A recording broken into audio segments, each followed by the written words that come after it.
I'm Shona Kay.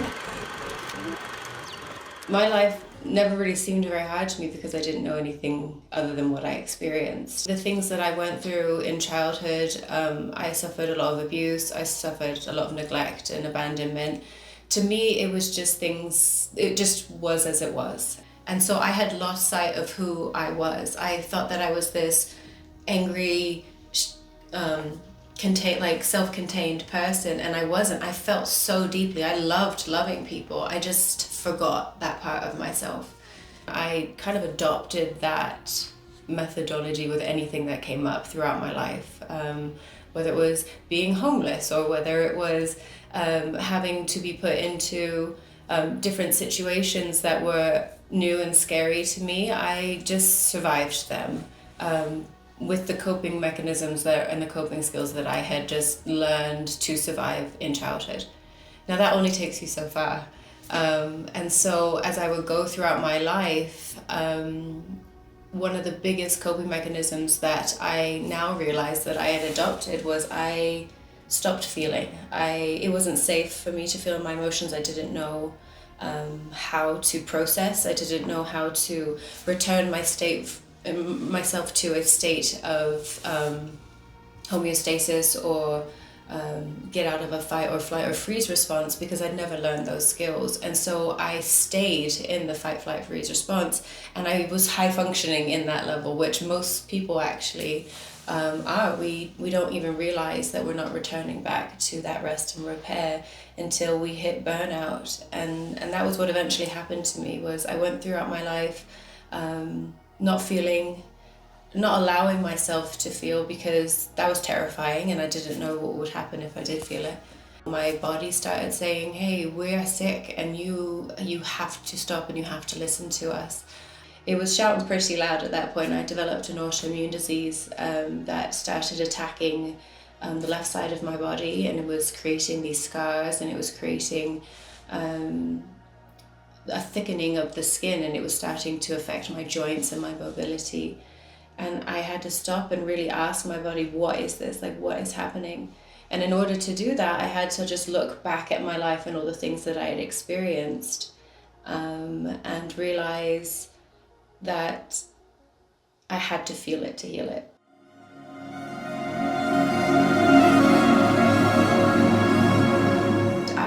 My mum put all of my siblings in modeling so that we could get some money. And all of my siblings kind of liked it, but I loved it. And I realized if I booked the job, I didn't have to go to school. I could go to San Francisco and do the modeling job. And so this became my, this is what I'm gonna do. I'm gonna be so good at this. I'm gonna be the best at this modeling. And I became my agency's top booked model.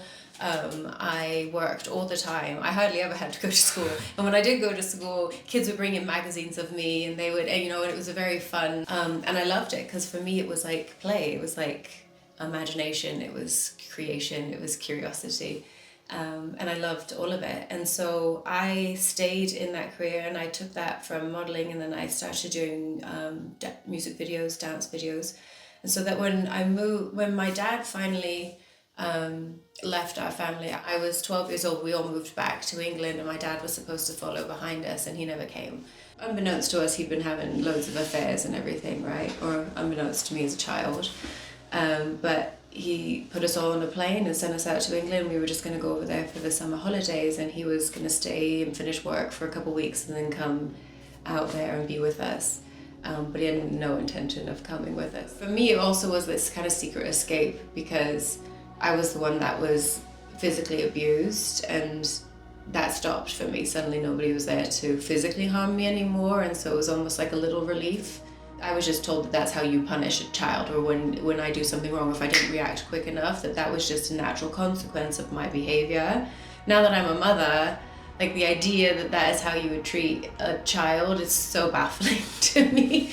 But at the time, it just was like, this is how you teach kids to be good, or teach kids to listen.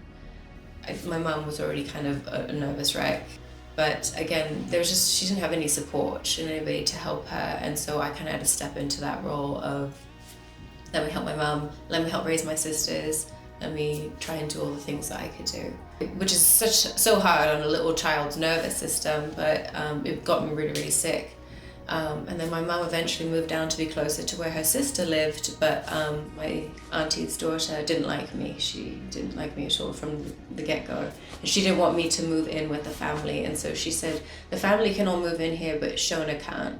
And so that's when the first time I was made homeless was my mum basically had to ask a stranger, can she come and stay with you? And I'd had nothing. Like, I literally, had a little pile of clothes next to a stranger's sofa, and at a very young age. And so again, reaffirming that belief of like, there must be something wrong with me. Like, there has to be, like, doesn't make any sense. Why does this continue to happen?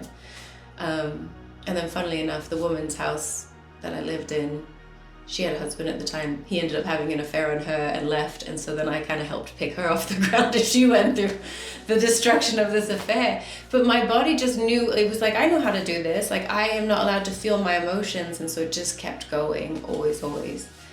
And when I came to America, I got married very early when I was 19, and he ended up,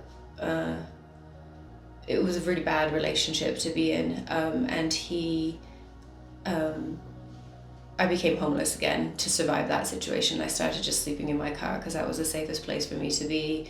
And I would get up and I would go to work and I would just sleep in my car again. And so I'd had nothing, and I knew that things weren't what were going to make me happy, that I could survive so much. And so the golden handcuffs would come where they would say, here's your dream. Like, this is the big movie that you want to be in and the big role that you could play. And all you have to do is give away everything that matters to you, your authenticity, your heart, your soul. We just need everything that is you. But I had fought too much to keep all of that. I'd survived too much to be able to just give that away for some shiny things, and so it just didn't hold the value or the worth that I think that they hoped it would for me. And I said no. I said, I'm not going to take that. I don't want it. And I'm proud of that girl who, it probably could have seemed really, really easy for her just to say yes. And I know a lot of people who in that situation have said yes, and maybe they're happy, but I know that I would not have been. And so I chose to. I just chose a different path, and I knew that that possibility of joy from that path was the one that I was willing to risk by feeling those emotions, by the awareness of what I had gone through, and then rewriting those beliefs that I'd made about the world. And then that changes your whole life. Like, when you change your patterns, and then you change your life. I'd rather be a warrior in a garden than a gardener in a war. And for the whole half of my life, I was a gardener. I was a child in a war, and I was trying to survive, and I didn't have the skills. So I put on all of this armor, but I've now created a life for me where I'm in a garden now, and I don't need to keep all of that armor on. It's okay for me to take it off and to put it down and to recognize, like, I'm just in a beautiful garden now, and I can have joy, and I can have. When I was getting so sick, I didn't really know where to go because my logic brain didn't have the information, and so I had to get very still, and I had to tap into my soul. And I remember I went to an event with my husband.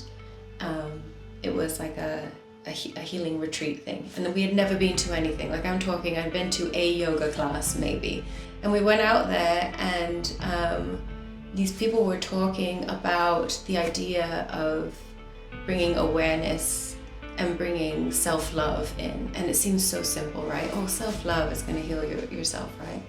And suddenly when I gave myself permission to feel it, I cried. I cried for like one of the first times I had in 15 years.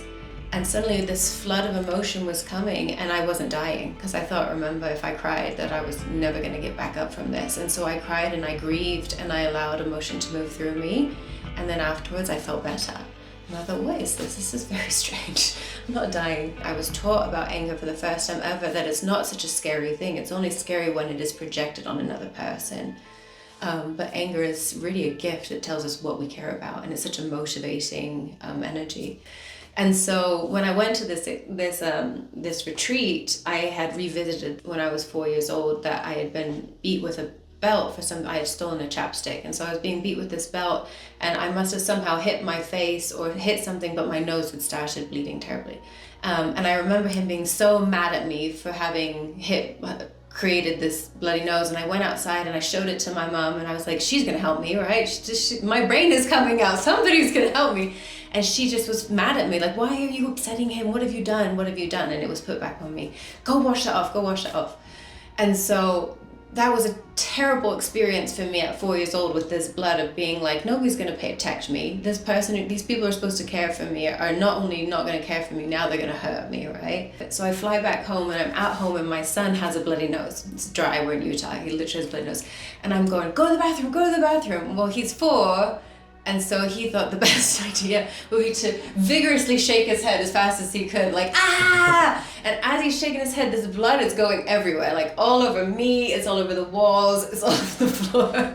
And I just remember being so triggered by this experience. It took me right back to when I was that 4-year-old and all this blood was everywhere. And I felt all of this rage come up in my body. And I thought, I don't know what to do with this, because what they told me was it's not bad if you put it in a thing but not at a person. And so I turned around and I punched through the wall like a superhero. Like, I don't know how I missed the studs, I don't know how I didn't break my hand, it's still a mystery to me. But I had to express this energy somewhere. And I remember punching through this wall, and I like fell on the floor, and I just started to sob because my body was allowed to now feel these emotions.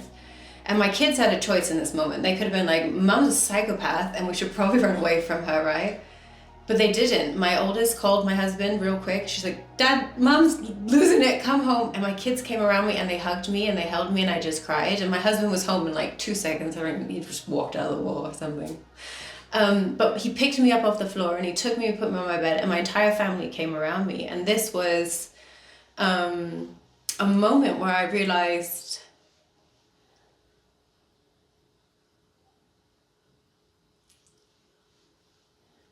that story that I believed as a child, that I don't matter, is not true. That these people love me, even though I'm behaving in a way that I didn't feel was worthy of love, that I thought that they would be afraid of and would run away from. And they didn't. And it's actually a very, very special memory in our family. We talk about it. Even my 4-year-old, when anything breaks in the house, he'll be like, don't worry, Dad will fix it, like he fixed the wall, because, you know, he eventually patched the wall up. But it taught my children, and it taught me that if I don't express that anger directly on a person, that it's okay for me to feel that anger, to let it out. And it actually was a very healing experience for me. And so learning to feel those emotions, to feel it, to heal it, allowed me to start healing my body that was holding on to everything for me, and I was able to start letting it go, instead of letting it kill me, letting it make me sick. And so when we reconnect with who we are, our vibration rises, and suddenly we are transparent, we are just who we are, and you don't need to excuse that, you don't need to have any explanation for it, you just are who you are. One of the, if not the highest vibrational state that I think we as human beings can be in, is a full state of authenticity, like fully embodied, like this is who I am. It is so simple. It is so simple for us to change our entire lives by just recognizing we have intrinsic value. And that's not dependent upon how much we do and how much we help other people. We have intrinsic value. We just come to this life valuable. We also come here with unique skills and gifts. And because of the conditioning and because of the information that we gather when we're very young, a lot of times we change who we are. We forget who we are. We're not damaged. We've just forgotten because of all of the conditioning and the messaging that we've got throughout our lives, and we've been told maybe those parts of ourselves are not acceptable, and we hide them, or we have shame over them. So when I'm sharing my story now, you don't have to have gone through what I've gone through to be able to learn some of the lessons, because you could just listen to me sharing them authentically and choose to connect or resonate with certain parts of it and say, okay, that's something I want to adopt in my life.